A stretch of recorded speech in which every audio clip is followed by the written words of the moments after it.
আসসালামু আলাইকুম। আশা করছি তোমরা প্রত্যেকে ভালো আছো এবং সুস্থ আছো। আমিও ভালো আছি। আজকে আমি তোমাদের এইচএসসি 24-এর বায়োলজি যে উদ্ভিদ বিজ্ঞান বা বোটানি আর যে সিলেবাসটুকু, সেই সিলেবাস নিয়ে আমি কিছু কথা বলবো। আমি মূলত কিছু সাজেশনের কথা বলবো যে একটা অধ্যায় বা কোন অধ্যায় পড়বো বা কোন অধ্যায়ের কোন কোন টপিকটা সৃজনশীলের জন্য ইম্পর্ট্যান্ট বা কিভাবে অ্যান্সারগুলো করলে আমরা সর্বোচ্চ মার্ক পেতে পারি। মূলত আমরা এই জিনিসগুলো সম্পর্কে জানবো। তো তোমরা প্রত্যেকে জানো যে আমরা যদি বলি যে এইচএসসি 2024 কি বললাম আমরা, যে বোটানি, তাই তো? আমরা আগে জানবো যে বোটানিতে অধ্যায় কতগুলো আছে। তোমরা জানো যে অধ্যায় বোটানিতে প্রথম যে অধ্যায়টা কোষ ও এর গঠন, এই অধ্যায়টা আছে। 2 নম্বর কোষ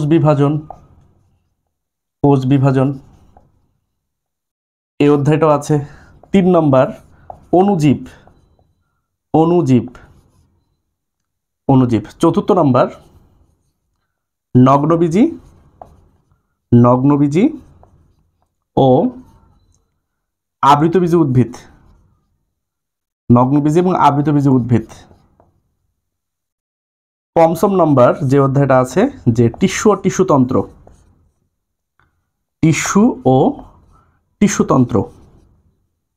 টিস্যুতন্ত্র। ষষ্ঠ যে অধ্যায়টা আছে উদ্ভিদ শারীর তত্ত্ব। এবং সপ্তম যে অধ্যায় সেটার নাম হলো যে জীব প্রযুক্তি। তাহলে আমরা দেখতে পাচ্ছি যে আমাদের এইচএসসি 24-এর জন্য উদ্ভিদ বিজ্ঞান থেকে আমাদের 7টা অধ্যায় আছে। তাহলে আমরা জানি যে ফার্স্ট পার্টে মার্ক কত বলো তো? টোটাল মার্ক হলো টোটাল 100, তাই তো? তাহলে এই 100-এর মধ্যে এমসিকিউ অ্যান্সার করতে হবে কয়টা? 25টা, তাই তো? আরেকটা কি আছে? সিকিউ। তাহলে সিকিউ থাকবে 8টা, দিতে হবে কয়টা? 5টা। তাহলে 5 10 কত? 50। এবং আমাদের প্র্যাকটিক্যাল এখানে মার্ক থাকবে কত? 25, তাই তো? তাহলে এই মিলে টোটাল মার্ক কত? 100। তাহলে আমাদের প্রত্যেকের টার্গেট যে 80+ যাতে মার্কটা থাকে, যাতে করে আমাদের A+ হয়।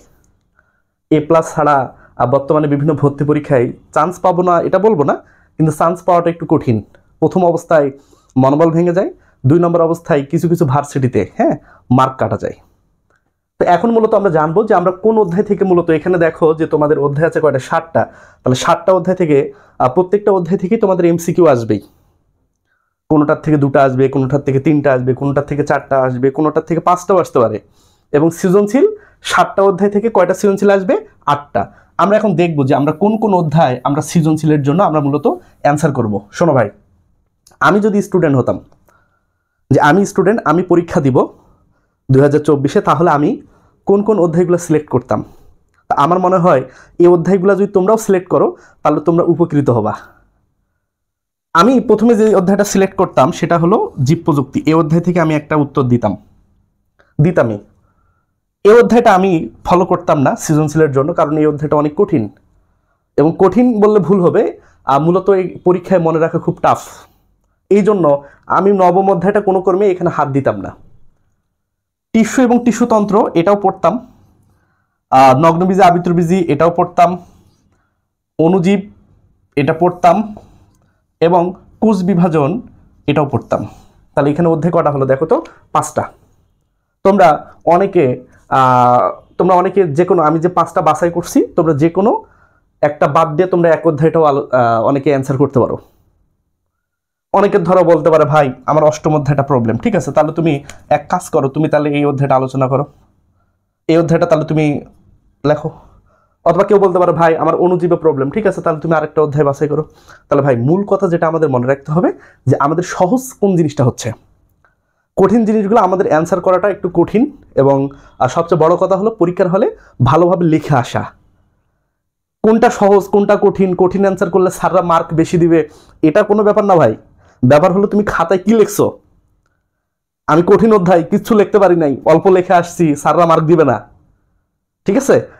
তো সহজ অধ্যায় হোক আর যে অধ্যায় হোক, তোমার যে অধ্যায়ের উপর সর্বোচ্চ কনফিডেন্স, যে অধ্যায় তুমি পারবা, যে অধ্যায় মোটামুটি সহজ, আমরা সেই অধ্যায়টাই আমরা কি করব, লিখে আসবো। তাহলে মূলত তোমরা এখানে যে জিনিসটা মাথায় রাখবা, এই অধ্যায় থেকে তোমরা সৃজনশীলের অ্যান্সার করতে যাবা না, কারণ এই অধ্যায়টা মূলত কঠিন হয়। তবে হ্যাঁ, যদি অনেকে একান্তই করতে চাও ভাই, কিছু চান্স নেই, তাহলে প্রথমের প্রশ্নধন অংশটা খুবই গুরুত্বপূর্ণ। মাঝের যে C3 C4 যদি বলা হয় বৈশিষ্ট্য লেখো, তাহলে এই জিনিসগুলো তোমাদের জন্য ইজি। আর শেষ দিক থেকে যদি হয় যে সবাদ শোষণ অবাধ শোষণের মধ্যে পার্থক্য লেখো, কিংবা অবাধ শোষণের গুরুত্ব লেখো, তাহলে এই কোশ্চেনগুলো তোমাদের আসলে তোমাদের জন্য অ্যান্সার করাটা ইজি। কিন্তু যদি বলে ক্যালভিন চক্র ব্যাখ্যা করো, কিংবা হ্যাস এবং স্ল্যাক চক্র ব্যাখ্যা করো, কিংবা সবাদ শোষণের ধাপগুলা ভালোভাবে বর্ণনা করো, কিংবা যদি বলা হয় যে C3 চক্রটা বর্ণনা করো বা C4 চক্রটা বর্ণনা করো, তাহলে কিন্তু তোমাদের পক্ষে অ্যান্সার করাটা একটু কঠিন। শুধু তোমাদের পক্ষে না, হয়তো সবার পক্ষে না, তোমরা হয়তো অনেকে অ্যান্সার করতে পারবা, সেই পার্সেন্টেজটা খুবই কম, 2% বা 3% বা 5%, এর বেশি হবে না। তবে আমি স্টুডেন্ট থাকা অবস্থায় আমি কিন্তু এই অধ্যায় থেকে সৃজনশীলের অ্যান্সার করিনি, যেহেতু আমার হাতে অপশন আছে, আমি কেন করতে যাব। তাহলে আমরা কিভাবে করতে পারি, তাহলে আমি যে অধ্যায়গুলো আমি অ্যান্সার করতাম, সেই অধ্যায়গুলা আমি একটু তোমাদের সাজেশন আকারে দিচ্ছি। তাহলে আমি অ্যান্সার করতাম এই অধ্যায় আমি স্টার লিখে দিই, এই অধ্যায় অ্যান্সার করতাম আমি, এই অধ্যায় আমি অ্যান্সার করতাম, এই অধ্যায় আমি অ্যান্সার করতাম, এটাও আমি অ্যান্সার করতাম, এটাও আমি অ্যান্সার করতাম। আর সবার জন্য এই অধ্যায় থেকেও আমি কিছু সাজেশন একটু আলোচনা করি, যাতে করে তোমাদের সুবিধা হয়। তাহলে আমরা প্রথমে যে অধ্যায়টা নিয়ে কথা বলবো, সেই অধ্যায়টার নাম হলো, আমরা আগে একটু জীব প্রযুক্তি নিয়ে কথা বলি। জীব প্রযুক্তি এই অধ্যায় থেকে আমাদের কি কি দরকার, কোন কোন টপিক আমাদের ভালোভাবে পড়তে হবে, এই জিনিসটা আমরা জানবো। তবে তার আগে একটা কথা বলি, তোমরা কিন্তু মাস্ট বি, তোমরা ধরো অধ্যায়ের টপিক সম্পর্কে জানো, ডিরেক্ট ওই কোশ্চেনটা আসলে তোমরা পারবা, কিন্তু সৃজনশীল তো আর ডিরেক্ট কোশ্চেন দিবে না, একটু উদ্দীপক দিবে। তাহলে উদ্দীপকে একটু যদি ঘোরায় দেয়, তুমি যদি কোশ্চেনটা না বোঝো, তাহলে তো অ্যান্সার করতে পারবা না। সেক্ষেত্রে আমার যেটা তোমাদের সাজেশন তোমাদের কাছে, যে তোমরা যে কোনো একটা গাইড বই থেকে কোশ্চেনের প্যাটার্নগুলো একটু দেখবা, যে উদ্দীপক কিভাবে আসতে পারে। ঠিক আছে, উদ্দীপক কিভাবে আসতে পারে, আর উদ্দীপক যদি বুঝতে পারো, তাহলে আমি যে টপিকগুলো বলতেছি ইনশাল্লাহ এগুলোর মধ্যে তোমরা শতভাগ কমন পাবা। তাহলে আমাদের জীব প্রযুক্তির মধ্যে তোমাদের প্রথম যে টপিকটা তোমাদের পড়তে হবে, যে টিস্যু কালচারের ধাপ। ঠিক আছে, বলবে টিস্যু কালচারের ধাপসমূহ। তাহলে এই টপিকটা খুবই গুরুত্বপূর্ণ, যে টিস্যু কালচারের কি কি ধাপ আছে, যে টিস্যু কালচার কি, কোন একটা উদ্ভিদের ছোট্ট একটা অংশ থেকে কোন একটা টিস্যু নিয়ে গবেষণাগারে সেটাকে যদি বৃদ্ধি করি, সেখান থেকে হাজার হাজার লাখ লাখ কপি পেলাম, তাহলে এই পদ্ধতিটাকে আমরা কি বলেছি, টিস্যু কালচার। তাহলে এখানে অনেকগুলো ধাপ আছে, যে মাতৃ উদ্ভিদ, মাতৃ টিস্যু বা এক্সপ্লান্ট, চিহ্নিতকরণ বা আলাদাকরণ, তারপর কি করতে হবে, আবাদ মাধ্যম তৈরি করা, সেখানে টিস্যু স্থাপন করা, বৃদ্ধি করা, প্রায় 8-9টা ধাপ আছে। তাহলে এই ধাপগুলা তোমাদের পরীক্ষার জন্য ইম্পর্টেন্ট, এবং এটা কিন্তু চিত্র সহ, তোমাদের চিত্র মনে রাখবা, চিত্রটাও মনে রাখবা, বা চিত্র দিয়েও কিন্তু পরীক্ষায় কোশ্চেন আসতে পারে, যে এই ধাপগুলা বর্ণনা করো। 2 নম্বর তোমাদের যেটা লাগবে, যে টিস্যু কালচারের গুরুত্ব, কি কি গুরুত্ব আছে। ঠিক আছে, টিস্যু কালচারের কি কি গুরুত্ব, যেমন গুরুত্ব কি হতে পারে, যে অল্প সময়ে অধিক চারা উৎপাদন, হুবহু মাতৃগুণ সম্পূর্ণ চারা উৎপাদন, হ্যাপ্লয়েড উদ্ভিদ তৈরি, সংকর উদ্ভিদ তৈরি, বিলুপ্তপ্রায় উদ্ভিদ সংরক্ষণ। ঠিক আছে, তাহলে এই আরো গুরুত্ব আছে, প্রায় 11-12-13টা গুরুত্ব আছে। তোমরা এর মধ্যে থেকে ধরো 8-10টা তোমরা সিকোয়েন্স অনুযায়ী লিখে দিলা, বা যদি সবই পারো তাহলে তো আলহামদুলিল্লাহ। 3 নম্বর তোমাদের যেটা করতে হবে, যে তোমরা জানো যে জেনেটিক ইঞ্জিনিয়ারিং, ডিএনএ এর মূলত পরিবর্তন, রিকম্বিনেন্ট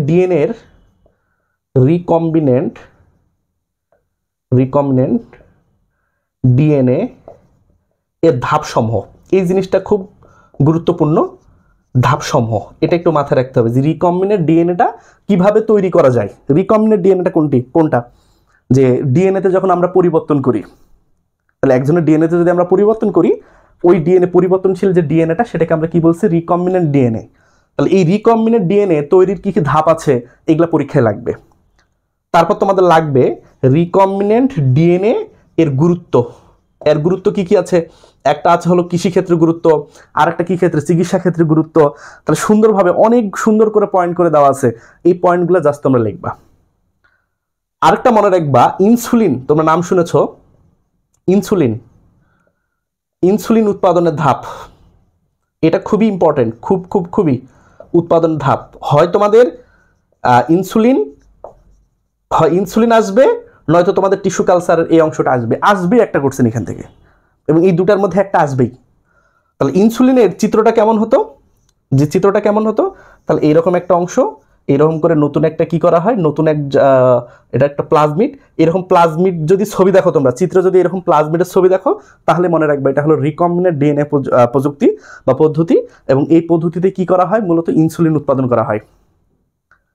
আর শেষের দিক দিয়ে তোমরা যদি একটু, আমরা যদি রিস্ক না নিতে চাই, তাহলে জিনোম সিকোয়েন্সিং এর গুরুত্ব বা জিনোম সিকোয়েন্সিংটা একটু হালকা করে পড়বা। জিনোম সিকোয়েন্সিং, এটা একটু হালকা করে পড়বা, স্পেশালি এর গুরুত্ব, জিনোম সিকোয়েন্সিং এর এটার গুরুত্বটা একটু দেখবা, যে আর কি গুরুত্ব আছে।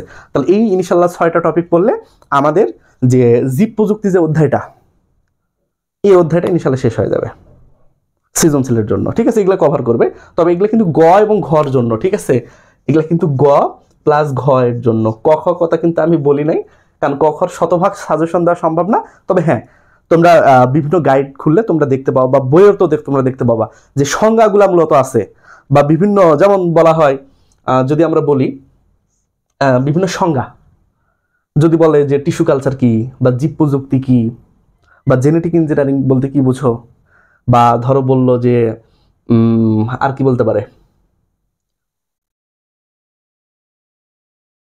বা বলতে পারে ইনসুলিনের আবিষ্কারক কে, বা জিনোম সিকোয়েন্সিং বলতে আমরা কি বুঝি। ঠিক আছে, এই জিনিসগুলো ডিরেক্ট তোমাদের সংজ্ঞা টাইপ দিয়ে দেবে কতে। তাহলে এই হলো তোমাদের যে এই যে জীব প্রযুক্তি যে অধ্যায়, এই অধ্যায় থেকে তোমাদের মূলত সাজেশন। তাহলে এই অধ্যায় থেকে ইনশাল্লাহ কোশ্চেন একটা হবে, এবং তোমরা মনে রাখবা এর বাইরে কোশ্চেন হবে না। তোমরা যদি এই জিনিসগুলাই ভালোভাবে সলভ করো, তাহলে তোমাদের পরীক্ষা নিয়ে কোনো টেনশন নাই। এখন তোমরা চলো, তাহলে উদ্ভিদ শারীরতত্ত্ব আমরা পড়বো না, তাই তো? তাহলে এখন আমরা যে অধ্যায়টা নিয়ে আলোচনা করব, বা যে অধ্যায়টার কথা বলবো, সেটা দেখো টিস্যু এবং টিস্যুতন্ত্র। এটা খুব মজার একটা অধ্যায়, খুব ভালো লাগে আমার এই অধ্যায়টা। তো টিস্যু এবং টিস্যুতন্ত্র, টিস্যু ও টিস্যুতন্ত্র, তাহলে এই অধ্যায়টা মূলত টিস্যু নিয়ে, তাই তো? তাহলে আমরা জানি যেহেতু উদ্ভিদ বিজ্ঞান, কোষ, টিস্যু এগুলা নিয়ে কথা হবে, তাই তো? আচ্ছা, টিস্যু এবং টিস্যুতন্ত্র এই অধ্যায়দের পড়া খুব বেশি নেই, ছোট্ট একটা অধ্যায়, কিন্তু কোশ্চিন হয়। ঠিক আছে, কোশ্চিন হয়। কিভাবে কোশ্চিন হয়? ধরো প্রথমে তোমাকে বললো যে ভাজক টিস্যুর বৈশিষ্ট্য লেখো, তাহলে এই ভাজক টিস্যু কারা, যে টিস্যুগুলা বারবার বিভাজিত হয়। ঠিক আছে, বারবার বিভাজিত হয়। এই টিস্যুর মোটামুটি 12-13টা বৈশিষ্ট্য আছে, সম্ভবত বেশি কম থাকতে পারে বই হিসাবে। তোমরা অ্যাটলিস্ট 10টার কাছাকাছি মনে রাখার ট্রাই করবা যে ভাজক টিস্যুর কি বৈশিষ্ট্য আছে। 2 নাম্বার, ভাজক টিস্যুর প্রকারভেদ। একটা জিনিস ঠান্ডা মাথায় মনে রাখবা, এই জিনিসটা পরীক্ষার জন্য ভেরি মাচ ইম্পর্টেন্ট। আর ভাজক টিস্যু কি উৎপত্তি অনুযায়ী ভাগ করতে পারি, অবস্থান অনুযায়ী ভাগ করতে পারি, কাজ অনুযায়ী ভাগ করতে পারি, বিভাজন অনুযায়ী ভাগ করতে পারি। এই হলো 4টা ক্যাটাগরি। তাহলে এই হলো কয়টা ক্যাটাগরি? 4টা। আবার প্রত্যেকটা ক্যাটাগরিতে আমরা 3 ভাগে ভাগ করি। ঠিক আছে, যেমন বিভাজন অনুযায়ী মাস, প্লেট, রিব, কাজ অনুযায়ী প্রোটোডার্ম, প্রোক্যাম্বিয়ান, গ্রাউন্ড, তাই তো? তাহলে এইভাবে প্রকারভেদটা খুবই ইম্পর্টেন্ট। এরপর আমরা বলতে পারি যে স্থায়ী টিস্যুর বৈশিষ্ট্য ও প্রকারভেদ, এই দুটো জিনিসও মাথায় রাখবা, এগুলাও ইম্পর্টেন্ট। আর 4র্থ নম্বরটা আমরা বলতে পারি যে ভাজক ও স্থায়ী টিস্যুর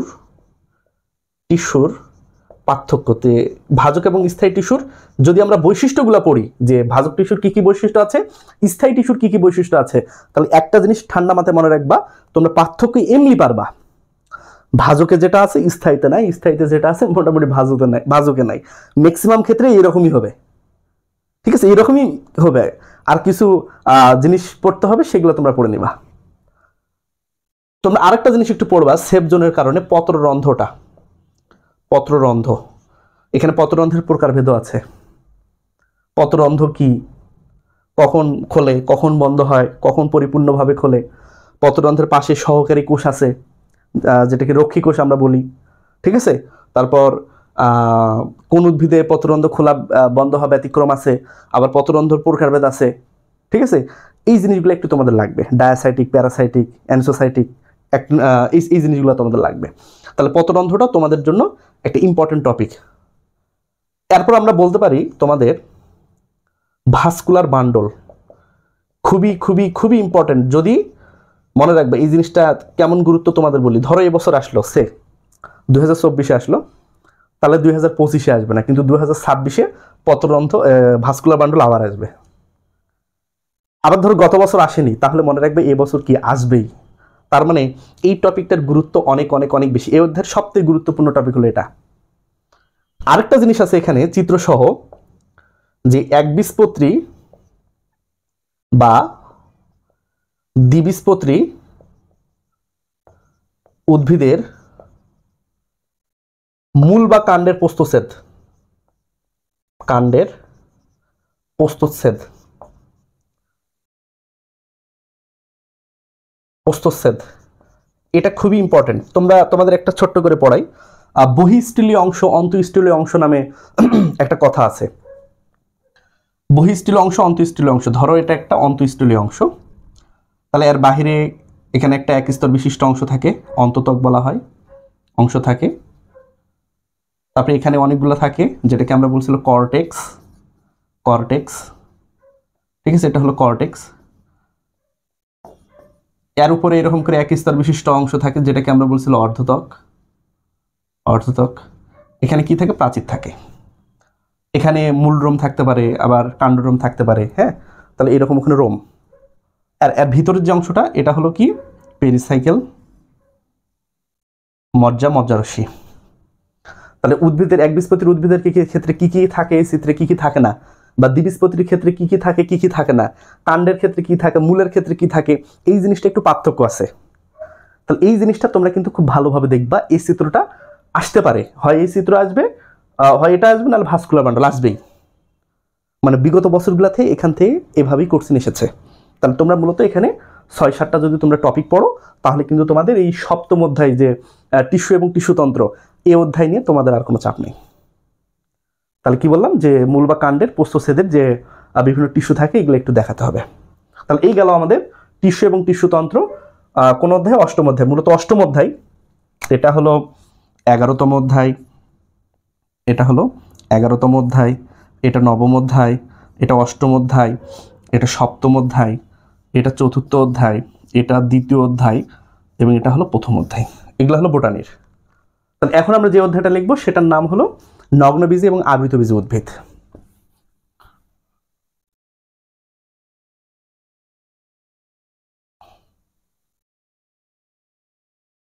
ওকে, তাহলে আমরা এখন কি দেখব,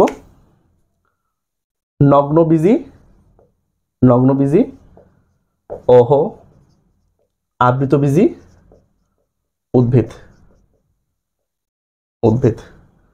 এই টপিকটা আমরা ভালোভাবে দেখব, যে নগ্নবীজি উদ্ভিদ কি বা আবৃতবীজি উদ্ভিদ কি। জি, এই টপিকটা এই অধ্যায় থেকে কি কি আসে। শোনো, এমসিকিউর জন্য এই অধ্যায়টা খুবই গুরুত্বপূর্ণ। আমার কাছে মনে হয় যে এই অধ্যায় থেকে অনেক কঠিন কোশ্চেন করা সম্ভব, খুবই কঠিন কোশ্চেন করা সম্ভব। এবং যে কোনো কাউকে যদি খুব ভালো জ্ঞান বা ধারণা না থাকে, তাহলে ওনাকে এই টপিক আটকানো সম্ভব। কারণ অনেক কঠিন কঠিন টপিক আছে এই অধ্যায়ে, এবং কিছু কিছু জিনিস আছে যে খুব কমই মনে থাকে। তবে খুব কঠিনগুলা পরীক্ষার জন্য আসবে না, বা পরীক্ষায় ওই টপিকগুলো থেকে মূলত কোশ্চেন হয় না। টপিক থেকে হয়, কিন্তু সবগুলা থেকে হয় না। তো এই জন্য হয়তো আমরা বাঁচি। কিন্তু এই টপিক থেকে যদি প্রত্যেকটা অংশ থেকেই কোশ্চেন হতো, বা সেম টাইপের যদি হতো, যে সব টপিক থেকে একই সমান কোশ্চেন হচ্ছে, তাহলে আমরা কিন্তু অনেকটা পরিশ্রম করতে হতো এই অধ্যায় নিয়ে। তবে সৃজনশীলের জন্য এত ঝামেলা নেই। তোমরা দেখো, এখানে বলবে 1 নম্বর বলতে পারে যে নগ্নবীজি, নগ্নবীজি উদ্ভিদের কি কি বৈশিষ্ট্য আছে, ঠিক আছে, উদ্ভিদের বৈশিষ্ট্য। পরীক্ষা আসার চান্স কম, তবে তারপর আমরা একবার পড়বো যে নগ্নবীজি উদ্ভিদের কি কি বৈশিষ্ট্য আছে। 2 নম্বর, সাইকাস উদ্ভিদের জননটা খুবই ইম্পর্টেন্ট, সাইকাস উদ্ভিদের জনন, ঠিক আছে, এই জিনিসটা খুবই ইম্পর্টেন্ট। যে ওখানে দেওয়া আছে যে অযৌন জনন এবং যৌন জনন, তো এর মধ্যে দুটাই ইম্পর্টেন্ট, তবে যৌন জননটা বেশি ইম্পর্টেন্ট। এবং গুরুত্বটাও অবশ্যই পড়বা, জনন প্লাস এর অর্থনৈতিক গুরুত্ব, হ্যাঁ, ইম্পর্টেন্ট। 3 নম্বর আরেকটা জিনিস দরকার যে নগ্নবীজি আবৃতবীজি উদ্ভিদের মধ্যে আবৃতবীজি উদ্ভিদের বৈশিষ্ট্য, এই টপিকটা ইম্পর্টেন্ট। হ্যাঁ, তবে এগুলা আসার চান্স একটু কম, আসার চান্স এগুলা বেশি, যে নগ্নবীজি এবং আবৃতবীজি উদ্ভিদের মধ্যে পার্থক্য। তাহলে নগ্নবীজি ও আবৃতবীজি উদ্ভিদের মধ্যে পার্থক্য, এটা খুবই ইম্পর্টেন্ট। হ্যাঁ, এটা পরীক্ষা আসার মতো কোশ্চেন। 5 নম্বর শিরাবিন্যাস, ফুল ফল, এগুলা থেকে কোশ্চেন আসার চান্স কম, শেষের দিক থেকে কোশ্চেন আসতে হবে। যেমন পুষ্পপ্রতীক, এটা একটু ভালোভাবে পড়তে হবে। পুষ্পপ্রতীক যে অনেকবার এসেছে, জবা ফুলের পুষ্পপ্রতীক ব্যাখ্যা করো, বর্ণনা করো। ঠিক আছে, ছোট্ট একটা চিত্র আছে, ওই চিত্রটা কিন্তু পুষ্পপ্রতীক চিত্র সহ লাগবে। খুবই খুবই খুবই ইম্পর্টেন্ট, এটা কিন্তু একটা হট টপিক, খুবই ইম্পর্টেন্ট। আচ্ছা, আর কি হতে পারে? তোমরা জানো যে দ্বিবীজপত্রী উদ্ভিদের যে গোত্র সেটাকে বলছি আমরা মালভেসি, এবং একবীজপত্রী উদ্ভিদের যে গোত্র সেটাকে আমরা বলছিল পোয়াসিয়া, তাই তো? তাহলে এই মালভেসি, আমার বানানটা ভুল যেতে পারে, পোয়াসিয়া, ঠিক আছে, বানানটা ভুল যেতে পারে। এটা এই মালভেসি এবং পোয়াসিয়ার বৈশিষ্ট্য মনে রাখবা। বৈশিষ্ট্য যদি মনে রাখো তাহলে মনে রাখবা পার্থক্য তোমরা ইজিলি তোমরা লিখতে পারবা, যে এই দুটার মধ্যে যদি পার্থক্য কখনো যায়, যে লেখো তো বাবা যে মালভেসি এবং পোয়াসিয়া গোত্রের মধ্যে কি কি পার্থক্য আছে, তাহলে তোমরা এমনি পারবা। আরেকটা ইম্পর্টেন্ট জিনিস, দ্বিবীজপত্রী এবং একবীজপত্রী উদ্ভিদের পার্থক্য ও বৈশিষ্ট্য। দ্বিবীজপত্রী ও একবীজপত্রী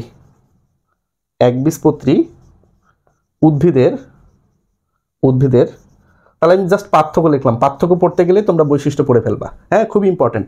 আরেকটা ইম্পর্টেন্ট কোশ্চেন এখান থেকে আসবে, শোনো ভাই, তোমাদের দুটা সংকেত দিবে এরকম করে,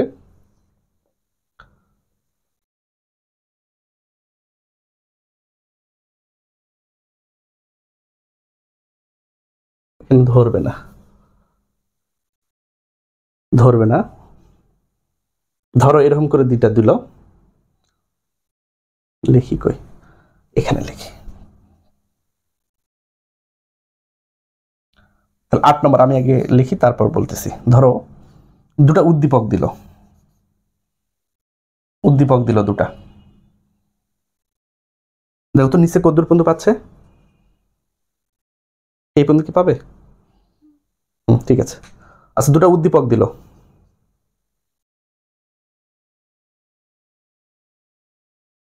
UB 5, বৃতি 5, দলমণ্ডল 5, আলফা অসংখ্য 5, এটা একটা উদ্দীপক। আর আরেকটা দিল মপ, উমপ,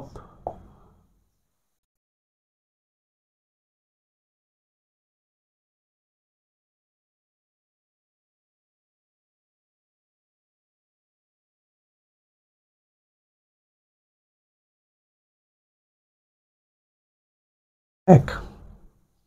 দেখো এখানে দুটো উদ্দীপক দিছে, যে এখানে একটা পুষ্প সংকেত, এখানে একটা পুষ্প সংকেত। তোমাদের বলতে পারে যে এই দুটার মধ্যে কার অর্থনৈতিক গুরুত্ব বেশি লেখো। তাহলে আমাদের জানতে হবে যে এভাবে বলতে পারে যে এই দুটা গোত্রের মধ্যে কোন গোত্রের অর্থনৈতিক গুরুত্ব সবচেয়ে বেশি। তাহলে জানতে হবে এই দুটা মূলত কার কোনটা পুষ্প সংকেত। এই যেটা, এটা মূলত জবা ফুলের পুষ্প সংকেত। হ্যাঁ, আর এটা মূলত কার? ধানের। তাহলে জবা ফুল মানে কি? দ্বিবীজপত্রী, মানে মালভেসি। আর ধান মানে কি? পোয়াসিয়া গোত্র, মানে কি? একবীজপত্রী। মনে রাখবা, দ্বিবীজপত্রী উদ্ভিদের থেকে একবীজপত্রী উদ্ভিদের অর্থনৈতিক গুরুত্ব কি বেশি। যেমন ধান, গম, ভুট্টা, এগুলো সবই একবীজপত্রী। আর এগুলো ছাড়া খাদ্য সংকট থেকে বাঁচা কোনো ক্রমে সম্ভব নয়।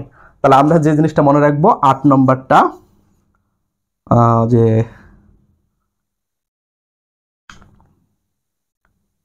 পোয়াসিয়া ও মালভেসি, বান ভুল যেতে পারে, গোত্রের অর্থনৈতিক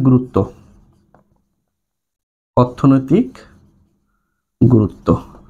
এই দুটা পরীক্ষার জন্য খুবই ইম্পর্টেন্ট, যে কোন গোত্রের অর্থনৈতিক গুরুত্ব সবচেয়ে বেশি। ঠিক আছে, তাহলে এরকম করে সংকেত দিয়েও আসতে পারে। তাহলে আমরা বলবো যে কোনটা কার সঙ্গে, জবা ফুল, এটা হলো ধানের। তাহলে আমরা জানি জবা ফুল হলো মালভেসি, আর ধান হলো কি পোয়াসিয়া গোত্র, এবং আমরা জানি যে পোয়াসিয়া গোত্রের অর্থনৈতিক গুরুত্ব বেশি। কিভাবে বেশি আমরা লিখব। এখন আমরা তাহলে নগ্নবীজি আবৃতবীজি শেষ, এখন আমরা দেখব যে অণুজীব যে অধ্যায়টা আছে আমরা সেটা দেখব।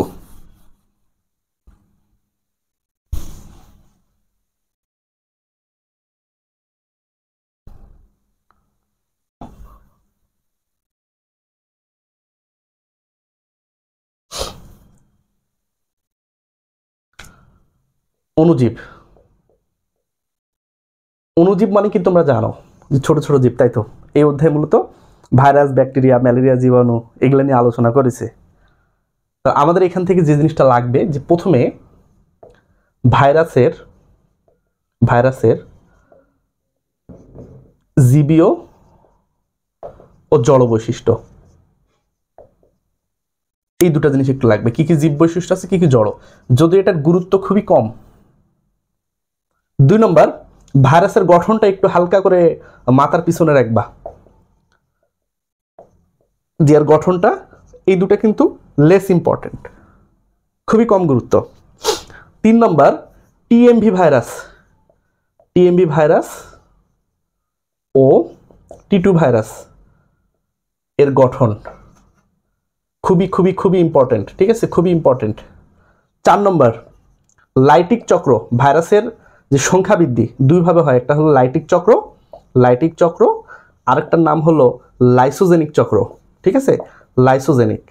তবে মূলত বেশিবার যে জিনিসটা এসেছে সেটা হলো এই লাইটিক চক্র। তাহলে এই জিনিসটা কিন্তু খুবই খুবই খুবই ইম্পর্টেন্ট। 5 নম্বর আমাদের যেটা লাগবে, যে ভাইরাসের গুরুত্ব,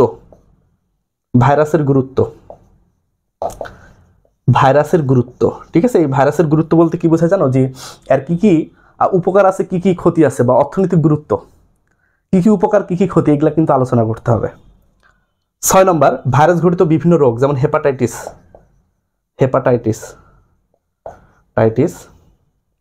আর কি ছিল, ডেঙ্গু। এই দুটা মূলত পড়লেই হবে। তবে হ্যাঁ, আরেকটা জিনিস আছে, যে তোমরা রিং স্পট রোগ, আমি তোমাদের এই রোগটা নিয়ে একটা মজার কথা বলি, যে আমি যখন কলেজে পড়তাম, তা আমি তো রংপুর ক্যান্টে পড়ছি, জানি না কোনো ছোট ভাই দেখবে কিনা ভিডিওটা, আগে সরি বলতেছি, স্যারদের কাছেও সরি। তা আমরা পরীক্ষার আগে প্রিপারেশন, মানে প্রথম সাময়িক পরীক্ষা, তা আমাদের প্রিপারেশন কিন্তু খুব একটা ভালো না। তো বায়োলজিতে মোটামুটি ফেল অবস্থা, কিছুই লিখতে পারি না। তো অণুজীব থেকে একটা কোশ্চেন আসছিল, যে আমাদের এই রিং স্পট রোগ, হ্যাঁ, পেঁপের রিং স্পট রোগ কেন হয়, কিভাবে হয়, মূলত গ ঘ ওই জিনিসটাই দেওয়া। তো গ ঘ যদি পারি তাহলে মোটামুটি কত মার্ক, 7 মার্ক বা 6 মার্ক তো পাবোই। তাহলে তখন আমাদের সময় ছিল যে সৃজনশীল ছিল সম্ভবত, ভুলে গেছি, 40 মার্ক, আর এমসিকিউ ছিল 35 মার্ক, এই মিলে 75, প্র্যাকটিক্যালে 25। তো 4টা সৃজনশীল খুব সুন্দরভাবে লিখতে হবে, বা হলেই হয়, দুটাও যদি লিখতে পারি গ ঘ তাহলেই হয়। তো ফেল করতেছি। এই পর্যায়ে কি করলাম, যে বাথরুমে গেছি, 2 বন্ধু মিলে গেছি, ওই আগে গেছে, আমি পরে গেছি, গিয়ে বই একটা, সেও ওই টপিক পড়বে, রিং স্পট রোগ কীভাবে ছড়ে, কীভাবে হচ্ছে, আমিও পড়বো। তো একটা ভালো উপায় ছিল, যে একটা পেজের নিচের অংশ থেকে শুরু হয়েছে অংশটা, পরের পেজ পর্যন্ত এই পর্যন্ত গেছে। আমরা দুইজন কি করছি, বইয়ের ওই পেজটা মাঝ বরাবর ছিঁড়ে সে অর্ধেক আমি অর্ধেক। তো সে তার টপিকটা পড়া শেষ, আমি আমার টপিকটা পড়া শেষ, এখন আমরা আবার এক্সচেঞ্জ করে নিছিলাম, যে তুই এটা পড়, আমি এটা পড়ি। তা আমার জীবনে মানে যদি দুর্নীতি, এটা অবশ্যই দুর্নীতি, এটা করা ঠিক হয়নি। মানে যদি মেমোরেবল কলেজ লাইফের সব থেকে বড় ঘটনা বলি, তাহলে এটা।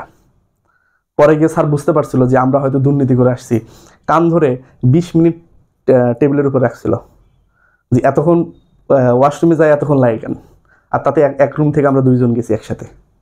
তাহলে বোঝো, তো এই টপিকটা পড়াতে গেলে আমার এই কথাটা মনে পড়ে, যে আমরা বাথরুমে যাই এরকম দেখে আসছিলাম। তো ভাই তোরা কেউ কিছু করিস না এগুলা, এগুলো এখন সম্ভব না, ভালো হয়ে যা, আমি ভালো হয়ে গেছি এখন, তোরা ভালো হ। তাহলে হেপাটাইটিস, ডেঙ্গু, আরেকটা কি রিং স্পট রোগ।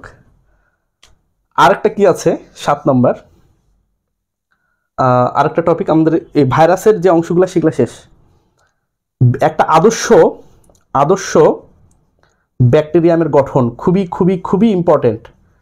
ব্যাকটেরিয়ামের গঠন, আদর্শ ব্যাকটেরিয়ামের গঠন, হ্যাঁ খুবই ইম্পর্টেন্ট, এটা খুবই ইম্পর্টেন্ট, হট টপিক। 8 নম্বর ব্যাকটেরিয়ার জনন, এটা ইম্পর্টেন্ট তবে খুব বেশি না, একটু 2-1 বার দেখবা। জননটা মূলত যে স্পেশালি যে অঙ্গর যে জননগুলা, যেমন মুকুলোদ্গম বা দ্বিবিভাজন বা খণ্ডায়ন, এই 3টা একটু দেখবা, স্পেশালি দ্বিবিভাজনটা, কারণ ব্যাকটেরিয়ার যে মূল বৃদ্ধি হয় সেটা কিন্তু দ্বিবিভাজনেও। তবে যৌন জননও আছে, ওটা 3 ভাবে হয়, যে কনজুগেশন নালীপাতে হতে পারে, আর ট্রান্সফরমেশন হতে পারে, ট্রান্সডাকশন হতে পারে। এই 2টা টপিক একটু পড়িও। এরপর 9 নম্বর যদি বলি, তাহলে ব্যাকটেরিয়ারও কি গুরুত্ব, ব্যাকটেরিয়ার গুরুত্ব, তাহলে গুরুত্ব বলতে কিন্তু অর্থনৈতিক গুরুত্ব, হ্যাঁ অর্থনৈতিক গুরুত্ব, এটাও ইম্পর্টেন্ট। 10 নম্বর ধানের ব্লাইট রোগ, ধসা রোগ, তাহলে ব্লাইট রোগটাও ইম্পর্টেন্ট। ব্লাইট রোগের সাথে আরেকটা রোগ তোমরা পড়বা, কলেরা। কলেরা মানে কি? ডায়রিয়া। 10 নম্বর আরেকটা টপিক পড়বা, সেটা হলো যে ম্যালেরিয়া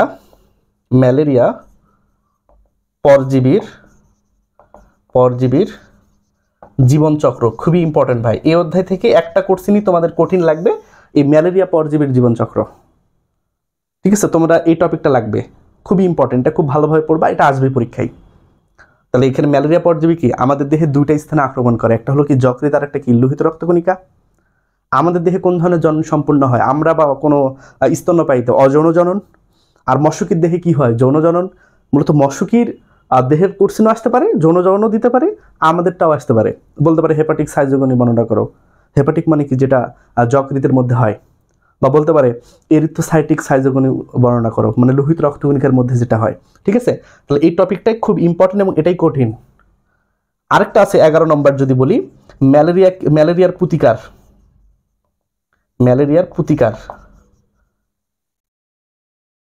প্রতিকার কিভাবে করব বা প্রতিরোধ কিভাবে করব? প্রতিরোধ একটু দেখিও। আমরা প্রতিকার করার থেকে প্রতিরোধ করাটা জরুরি, মানে অসুখ হওয়ার আগেই আমাদের এমন ব্যবস্থা নিতে হবে যাতে আমাদের ওই অসুখটা না হয়, তাহলে ওটা কি? প্রতিরোধ। আর প্রতিকার কি? হওয়ার পর যেটা আমরা নিলাম, তাহলে প্রতিরোধটা বেশি জরুরি। তাহলে যেহেতু ম্যালেরিয়া মশকি দ্বারা ছড়ায়, স্ত্রী মশকি দ্বারা ছড়ায়, তাহলে নিশ্চিত মশকির হাত থেকে আমাদের বাঁচতে হবে, কিংবা মশকির বংশ বিস্তার করানো যাবে না, ঠিক আছে? যদি হয়েই যায়, অসুখ হয়ে যায়, তাহলে সাথে কি করতে হবে আমাদের? যে আমাদের ঔষধ গ্রহণ করতে হবে। তাহলে এইভাবে আমরা মূলত যে মশকির হাত থেকে বা ম্যালেরিয়া প্রতিরোধ এগুলো করতে পারি। তাহলে এখন আমাদের অনুজীবটাও গেল, যদিও অধ্যায়টা একটু বড়, সিজন ছিল অনেকগুলা, তারপরে আমি মনে করব খুবই সোজা। অনেকের যদি কারো কাছে বড় মনে হয়, তাহলে সে প্রথম এক অধ্যায়টা অ্যান্সার করতে পারে। তাহলে এখন আমরা কোষ বিভাজন অধ্যায়টা একটু দেখি।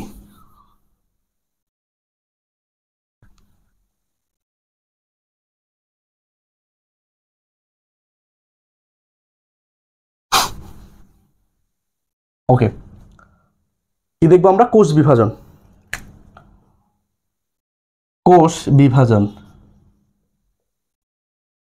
ও, তোমাদের বলা হয়নি, আমার ওই বন্ধু কিন্তু এখন বুয়েটে পড়ে, ঠিক আছে? আমার ওই বন্ধু বুয়েটে পড়ে, আমি রাজশাহী ভার্সিটিতে পড়ি। তাহলে কোষ বিভাজন, এই কোষ বিভাজন থেকে পরীক্ষা কোশ্চেন তো আসবে। তোমরা প্রথমের দিকে যেটা করবা, কোষ চক্রটা ভালোভাবে পড়বা, কোষ চক্র, ঠিক আছে? খুব ভালোভাবে পড়বা। 2 নম্বর মাইটোসিসের গুরুত্ব, মাইটোসিসের আগে একটু বৈশিষ্ট্যগুলো পড়ো, গুরুত্ব পড়ে বৈশিষ্ট্য, এটা আসার চান্স খুবই কম, লেস ইম্পর্টেন্ট, তাও বললাম। এখন মাইটোসিসের ধাপসমূহ, এটা খুবই ইম্পর্টেন্ট। ডিরেক্ট চিত্র দিয়ে বলবো অমুক ধাপের বা ওর পরের ধাপের বৈশিষ্ট্য লেখো। তাহলে আমাদের ওই ধাপগুলোর চিত্রগুলো খুব ইম্পর্টেন্ট জানা, যে ধাপ কয়টা? 5টা মূলত, prophase, prometaphase, metaphase, anaphase, telophase. তাহলে এই ধাপগুলো আমাদের খুব সুন্দরভাবে পড়তে হবে। 4র্থ অধ্যায় যেটা ছিল বা যেটা আছে, সেটা হলো যে মাইটোসিসের গুরুত্ব, 9টা বা 10টা গুরুত্ব আছে ভাই, খুবই খুবই খুবই ইম্পর্টেন্ট। এটা কিন্তু পরীক্ষা আসার মতো একটা কোশ্চেন, খুবই ইম্পর্টেন্ট, এটা খুবই ইম্পর্টেন্ট। এরপর আমরা বলবো হলো যে মাইটোসিসের গুরুত্ব শেষ। এখন আমরা জীবের ধারাবাহিকতা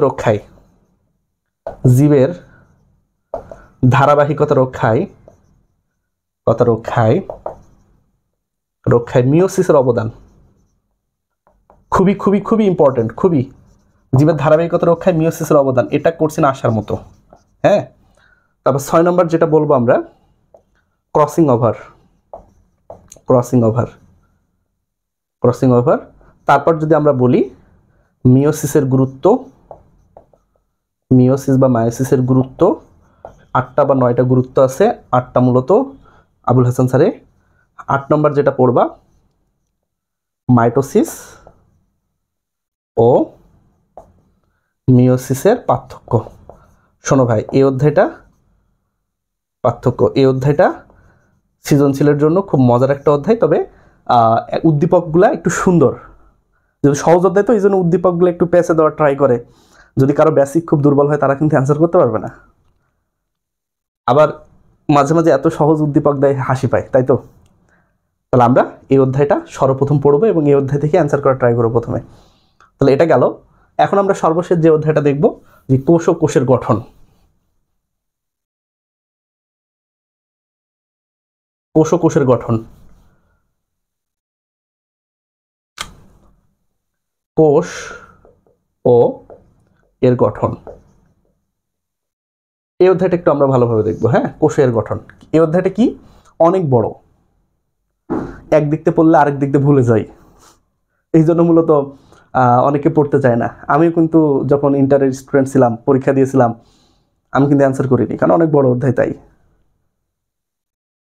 তবে তোমরা করো, যদি টপিক ভালো আসে তোমরা করতে পারো, যেহেতু এখন পড়াশোনা অনেক স্মার্টলি হয়ে গেছে। আমরা তো ওইভাবে বুঝতাম না, আমাদের সময় তো এত সুযোগ ছিল না, কিন্তু এখন তো অনেক সুযোগ। তোমাদের হয়তো অনেকের কারো কাছে পড়তেও হবে না যদি তোমরা অনলাইনে ক্লাসগুলো দেখো। সবার, শুধু আমার না, সবারই ক্লাস খুব ভালো, সবাই খুব ভালো ক্লাস নেয়। তাহলে কিন্তু আমাদের সময় এত ভালো ছিল না। টিচাররা আমাদের যেভাবে পড়তেন আমরা ততটুকু ট্রাই করতাম। তাহলে ধারণা করি তাহলে ওনাদের সময় কি ছিল, আরো কত খারাপ অবস্থা ছিল। তারপরে ওনারা খুব কষ্ট করে পড়ছেন। আমরা এখন যত সুযোগ পাচ্ছি আমরা তত হেলায় পার করে দিচ্ছি, তাই তো? আচ্ছা, এখন আমরা দেখি তো কোষ বিভাজন তো দেখলাম, কোষ ও কোষের গঠন। আমরা প্রথমে আদিকোষ ও প্রকৃত কোষের মধ্যে পার্থক্য জানবো। প্রকৃত কোষের পার্থক্য, ঠিক আছে? এই জিনিসটা, আদিকোষ আর প্রকৃত কোষের মধ্যে পার্থক্য লাগবে। 2 নম্বর যেটা পড়বো, চিত্র আঁকা শিখবে একটা, উদ্ভিদ কোষের চিত্র, উদ্ভিদ এবং প্রাণী কোষ। লেস ইম্পর্টেন্ট, ঠিক আছে, লেস ইম্পর্টেন্ট, কিন্তু তোমরা একটু মনে রাখবা। 3 নম্বর কোষ প্রাচীর, পরীক্ষা আসছে অনেকবার, কোষ প্রাচীরের চিত্র। 4 নম্বর কোষ ঝিল্লি ভাই, খুবই খুবই খুবই ইম্পর্টেন্ট। ফ্লুইড মোজাইক মডেল, খুবই ইম্পর্টেন্ট। এই ফ্লুইড মোজাইক মডেলটা পরীক্ষায় আসেই মাঝে মধ্যে। আর কি করছেন আছে এখান থেকে? আমরা মাইটোকন্ড্রিয়া আছে না, মাইটোকন্ড্রিয়া এবং ক্লোরোপ্লাস্ট, গঠন প্লাস কাজ খুব ভালোভাবে করব। ক্লোরোপ্লাস্ট, ঠিক আছে, গঠন প্লাস কাজ দুটারই। শোনো, যদি বলে শক্তি উৎপাদন তাহলে মাইটোকন্ড্রিয়া, পাওয়ার হাউস মাইটোকন্ড্রিয়া। যখনই বলবে যে খাদ্য তৈরি, তখনই উত্তরটা কি হবে? ক্লোরোপ্লাস্ট। এই গঠনটা খুবই খুবই খুবই ইম্পর্টেন্ট। অথবা চিত্র দেওয়া আসতে পারে যে অঙ্গাণুটির কাজ লেখো বা গুরুত্ব লেখো। 6 নম্বর আমরা যেটা পড়বো প্রথমের দিক থেকে সেটা হলো যে নিউক্লিয়াস, এটাও খুব ইম্পর্টেন্ট টপিক। নিউক্লিয়াস, আমাদের স্কুলের ম্যাডাম ছিলেন, তো আমাদের ম্যাডাম প্রতি বছর 9-10-এ, নবম শ্রেণীতেও আমরা প্রতি পরীক্ষায় নিউক্লিয়াস থেকে অ্যান্সার দিয়েছি, 10-এও আমরা নিউক্লিয়াস থেকে অ্যান্সার দিয়েছি। মানে ম্যাডামের সব থেকে মজার টপিক, ইম্পর্টেন্ট টপিক ম্যাডামের লাইফে, সেটা ছিলেন হলো নিউক্লিয়াস। ম্যাডাম অনেক ভালো পড়াতেন আমাদের, এবং আমরা নিউক্লিয়াসটা খুব ভালোভাবে পড়েছিলাম। ওই 9-10-এ পড়াই ইন্টারে চালাই দিয়েছি অনেকটাই নিউক্লিয়াসটা। তবে নিউক্লিয়াসটা খুবই ইম্পর্টেন্ট টপিক, এটা পরীক্ষায় কিন্তু আসতে পারে। 7 নম্বর ক্রোমোজোমের গঠন। ক্রোমোজোমের গঠন প্রকারভেদ পরীক্ষার জন্য ইম্পর্টেন্ট, গঠন প্লাস প্রকারভেদ। ঠিক আছে, ক্রোমোজোমের প্রকারভেদ দুটা ক্রাইটেরিয়ার উপর ভিত্তি করে ভাগ করা হয়। প্রথম সেন্টোমিয়ারের সংখ্যা, পরবর্তীতে সেন্টোমিয়ারের অবস্থান। ঠিক আছে, এইভাবে পড়বা। 8 নম্বর ডিএনএর গঠন, স্পেশালি ডিএনএর গঠন। 9 নম্বর আরএনএর প্রকারভেদ, খুবই ইম্পর্টেন্ট টপিক, যে 5 ধরনের আরএনএ আছে, এগুলোর প্রকারভেদ। আবার টিআরএনএ এর গঠনে ক্লোভার লিপ একটা মডেল আছে। ঠিক আছে, এই মডেলটাও লাগবে। 10 নম্বর যেটা লাগবে ডিএনএ ও আরএনএর পার্থক্য, যে ডিএনএ এবং আরএনএর মধ্যে কি কি পার্থক্য আছে। 11 নম্বর যেটা আমরা পড়বা রেপ্লিকেশনের ধাপসমূহ, খুবই খুবই খুবই ইম্পর্টেন্ট। রেপ্লিকেশন, ঠিক আছে, রেপ্লিকেশন বলতে বোঝায় যে একটা ডিএনএ থেকে নতুন আরেকটা ডিএনএ তৈরি কিভাবে হয়। তাহলে এই পদ্ধতির আরেকটা নাম হলো ফটোকপি পদ্ধতি। হ্যাঁ, এটার নামই রেপ্লিকেশন, তাহলে এটা লাগবে। 12 নম্বর লাগবে হলো ট্রান্সক্রিপশন।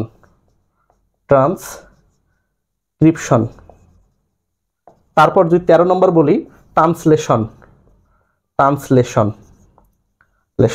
আর সর্বশেষ তোমরা একটু পড়িও যে জেনেটিক কোড বলতে আমরা কি বুঝি।